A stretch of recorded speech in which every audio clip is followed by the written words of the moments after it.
এই দোকান থেকে কিছু নিয়ে নি। কি নেবো একটা জুস নিয়ে নিলাম আর একটা কুরকুরে নিয়ে নিলাম। এই নদীর পাড়ে বসি, এই জায়গাটা কত সুন্দর। এখানে কুরকুরে আর জুসটা রেখে দিলাম আর একটা ফটো তুলতে হবে, একটা সেলফি নি। ইয়ে কত সুন্দর লাগছে আমাকে। আরে আমার জুসটা কোথায় গেল? আমি তো একসাথেই রেখেছিলাম।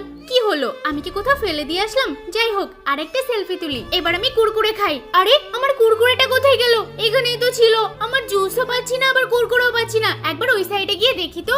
আশেপাশে তো কাউকেই দেখছি না যে চুরি করে নিয়ে যাবে। একটাবার রাস্তার দিকে দেখে আসি। আরে এটা আমি কি দেখছি? ওই ব্রিজের নিচে পানিতে জুস আমার কুরকুরে খাচ্ছে। দাঁড়া, আমি লুকিয়ে লুকিয়ে তোর কাছে আসছি।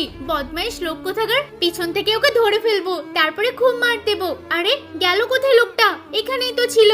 এই যে ম্যাডাম, আপনি কি আমাকেই খুঁজছেন? হ্যাঁ। আরে লোকটা কোথায় থেকে কথা বলছে? আরে ও উপরে উঠে গেল কখন? খাবে কুরকুরে? দেখো আমি খেয়ে নিচ্ছি। টাটা, আমি চলে গেলাম আর তুমি পানিতেই থেকে যাও।